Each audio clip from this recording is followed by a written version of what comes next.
Hello and welcome to the 2018 New World Order Review of the Year. After a year of war, political difference and uncertainty, let's try to concentrate on the positives. Gerard Butler's house burnt down. Welcome to my home in Malibu. I've gone. He recorded and charged smoking remains as he returned for the first time to size up the devastation. Saudi Arabia murdered the journalist Jamal Khashoggi. He goes over to Turkey and he is there to marry his fiancée.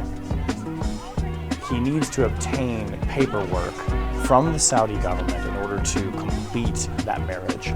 So on that fateful day when he walks in, he goes in, on the one hand, believing that he's there to obtain these documents, but at the same time understanding, because of what's happened in the weeks and months before, that the Saudi government is paying very close attention to him. And I think it's fair to say, based on what he tells his friends, he doesn't feel that the Saudi government has his best interest at heart. Inside, the special team is waiting for him. Among them, Maher Abdelaziz Metreb, a close companion of Saudi Crown Prince Mohammed bin Salman. His role? One last negotiation. He offers Khashoggi two options: return to Riyadh or text your son, telling him not to worry if you're out of reach for a while. Khashoggi refuses both. He asks Metreb if they plan to kill him. Metreb makes a phone call. Autopsy tools are reportedly brought into the room and laid out on the consul's desk. Metreb is heard saying, "Not if you cooperate." 5 men then encircle Khashoggi, force a plastic bag around his head, and suffocate him. His clothes are taken by Mustafa al-Madani, a Saudi security officer hired to act as Khashoggi's body double. Al-Madani is heard saying he finds it creepy to be wearing clothes belonging to somebody who had just been killed. While still warm, Khashoggi's body is drained of blood and left with a Saudi forensics specialist, Salah al-Tubeji, to be dismembered. He can be heard saying how he's never worked on a warm body before, but that he will easily handle it. Members of the special team are captured on video carrying bags into the Saudi Consul General's residence. 7 different cars, all with diplomatic plates, are seen leaving the consulate soon after, each headed in a different direction. Britain was really annoyed about that. We sent them a very sternly worded arms invoice.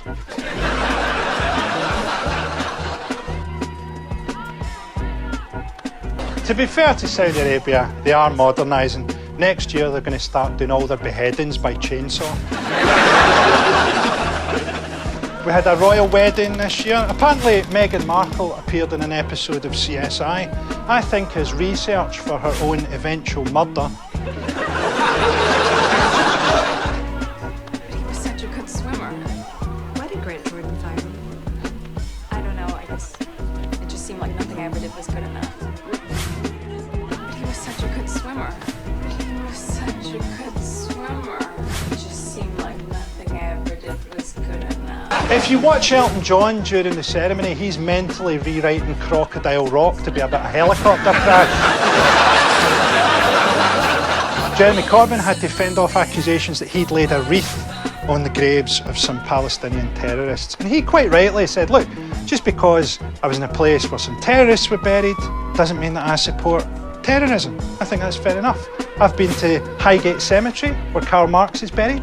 Doesn't make me a Marxist. I only go there to thank on George Eliot's tombstone.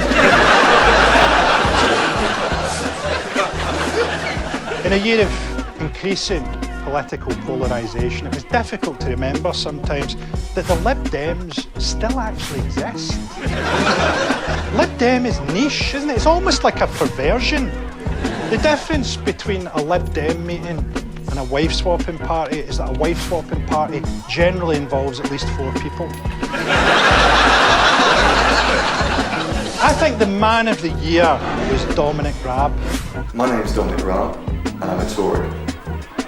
I don't support the Human Rights Act, and I don't believe in economic and social rights. Of denials. I am confident that I have behaved professionally throughout.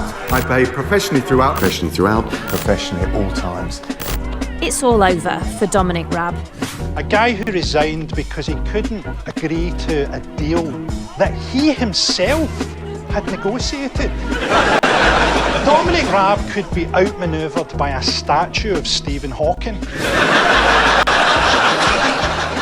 To To be fair to Dominic Raab, he didn't want to be Brexit Secretary, but he didn't have the negotiating skills to turn it down. Now, we have to say, at the point where we're recording this show, Theresa May is still trying to get her Brexit deal through Parliament. But is what we're doing with the EU at this stage, can it even be called getting a deal? Because we have nothing to negotiate with. We have no leverage. What kind of deal is that? It's a bit like your septic tank has exploded and you're covered from head to foot in shit. You're phoning up the plumber going, I'm prepared to offer you a deal. In Ireland, people voted to legalise abortion, just 59 years too late to stop Bono. Our current limit is 24 weeks, but I think it should be extended to whatever age James Corden currently is.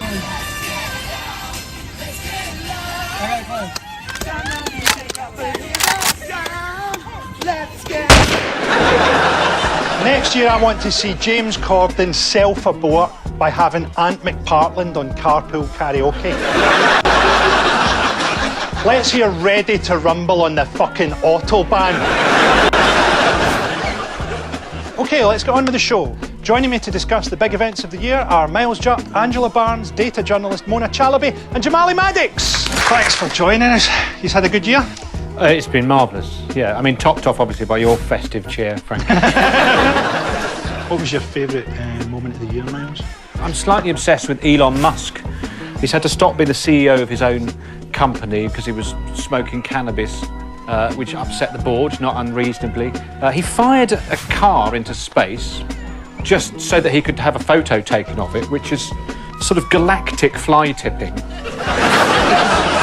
It is an amazing company he runs, but he's got this kind of megalomania sort of level of ego to it, so he thinks he can get involved. He clearly hates it if you disagree with him about kind of anything. So, for instance, when the Thai boys were trapped in the cave, he was like, oh, I've got a mini sub, that could solve it. And someone there said, no, we're here, actually. We've thought about that, seriously. It wouldn't. He went, well, you're just a pedo.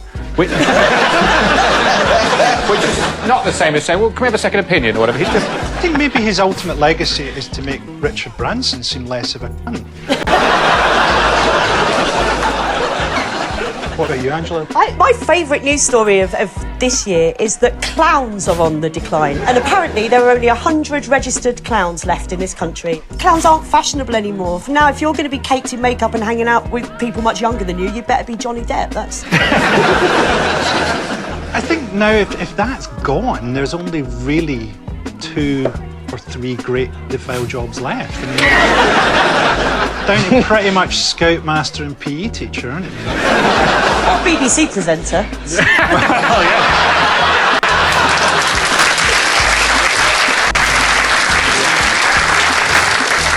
What about you, Mona? What was your highlight of the year? I was very fascinated by the Croydon cat killer. This news even made it over to the US, where people were like, what is a Croydon? But what was the ultimate explanation? They said it was a fox? Foxes, yeah. We're following 2 people on the trail of the so-called Croydon cat killer. We've been investigating since September. Boudica and Tony run an animal rescue service in Croydon, but now their entire life is focused on catching someone they believe may be killing cats across London and beyond. We are both determined to catch this guy. What's your name? Tom. This is the first time cameras have filmed them working, and the calls they follow up come in at any time. It's a very clean cut. There's no blood. Not a cat this time, but a decapitated pigeon. And even this is kept as evidence in case it yields a clue. There's not a mark on the animal, it's just got its head chopped off. They'll have to go to a vet before we know, but that does look like a human's done that. And a few days later, another call with more relevance to their hunt. We've had a report of a cat found beheaded. And they're not surprised the call is to Brighton. It's somebody who's probably travelling for work or another reason who happens to be killing cats where he finds them.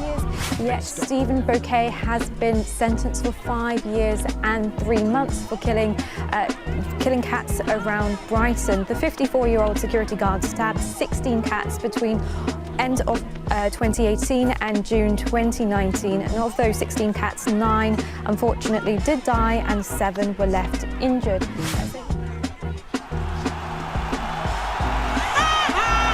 I'd sort of imagined that the cats, because they lived in Croydon, were committing suicide. And mutilating themselves afterwards.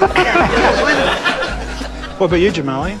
I'd say it's sort of a big point this year was the Sean Walsh scandal, right? And what I think happened is it kind of showed this sort of cancerous TMZ culture that we've become now, because everyone jumped on this sort of morality bandwagon. And everyone's just like, ugh, we've never done nothing bad in our lives. And it didn't help that Piers Morgan jumped on his side. That kind of like, fuck. If Piers Morgan backs you up, you'd be like, fuck, come on, Piers. Like anyone but Piers Morgan, I'd be like, Joe, sit this one out. I'd rather him be against me. I mean, obviously Sean's a fellow stand-up comedian, so we all couldn't give a fuck if he lived or died.